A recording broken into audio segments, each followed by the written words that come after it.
Tasarım dünyasından herkese merhabalar diliyorum. Kanalıma hoş geldiniz. Ben Sibel. Bugün sizlere belki de sizlerin de karşılaştığı bir probleme nasıl çözüm ürettiğimi göstermeye çalışacağım. Bu benim daha öncesinde çok severek aldığım bir hırkamdı. Gördüğünüz gibi omuz kısımlarında deri parçalar eklenmişti. Fakat dolapta bir müddet sonra bu kısımlarında dökülmeler meydana geldi. Tabii bu haliyle kullanılması mümkün değil. Eğer sizin de bu şekilde hırka, kazak ya da herhangi bir dökülen bir ürününüz varsa siz de bunları tekrar kullanmak istiyorsanız benim yaptığım gibi yöntemlere başvurabilirsiniz.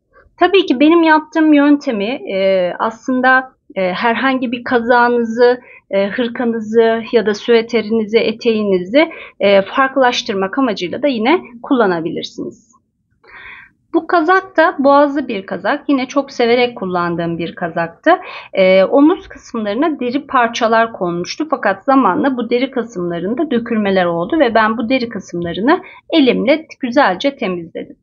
Bunun için ihtiyacımız olan tek şey bu şekilde yün iğne, yani yün ipliğimizin geçeceği şekilde şu kısmı birazcık büyük olan bir iğneye ihtiyacımız var. Ben kasnağa geçirdim. İsterseniz siz hiç kasnak da kullanmayabilirsiniz. Hemen üst kısmına şu kısımlarım baklava desenimiz kendisinde olan bir desendi. Siz isterseniz herhangi bir desen çizip bu deseni de yapabilirsiniz.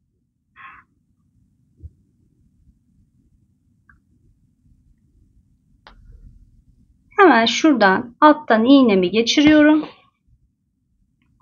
Bu baklava desenlerini güzelce kaplayacağım. Ben gri ve siyah ip tercih ettim. Hemen üst kısımdan iğnemi geçiriyorum. Alt kısımdan çıkartıyorum.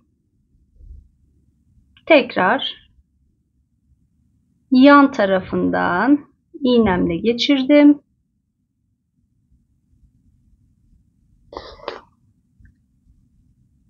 Bu şekilde baklava desenimi yapıyorum. Aslında bu çalışma çok basit bir çalışma. Sadece sizlere fikir olması açısından gösteriyorum.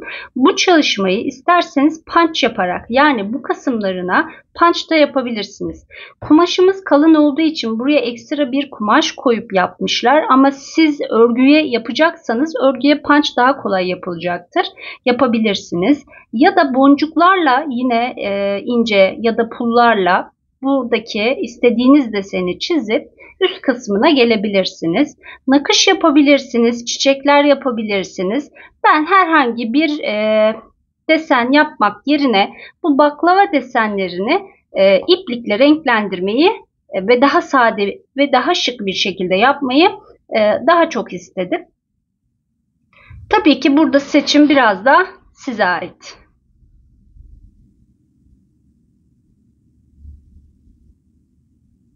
Gayet kolay, herkesin yapabileceği bir çalışma.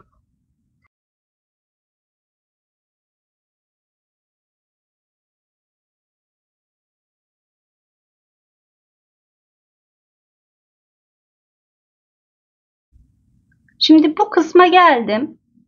Şu kısımları siyah olacak, şu kısımları gri olacak. Şimdi buradan geçiyorum.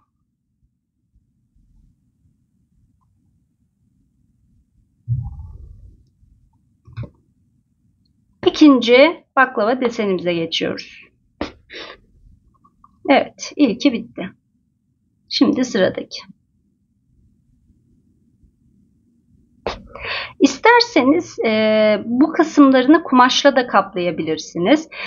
Ya da herhangi bir kumaşa istediğiniz deseni yapıp bunu buradan kenarlarından da dikebilirsiniz.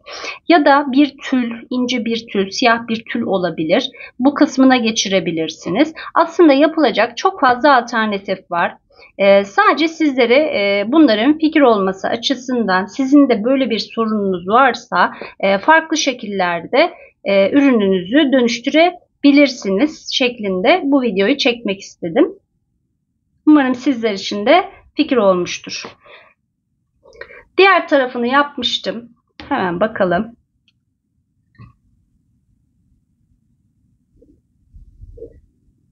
Gayet güzel bir omuz oldu. Hem farklı durdu. Düz siyah bir kazaktı. Kollarında bu şekilde fermuarları vardı. Boğazlı bir kazak. Gayet güzel oldu diye düşünüyorum. Umarım sizler için de fikir olmuştur. Bir sonraki videomda tekrar buluşmak dileğiyle. Kendinize çok iyi bakın. Hoşça kalın.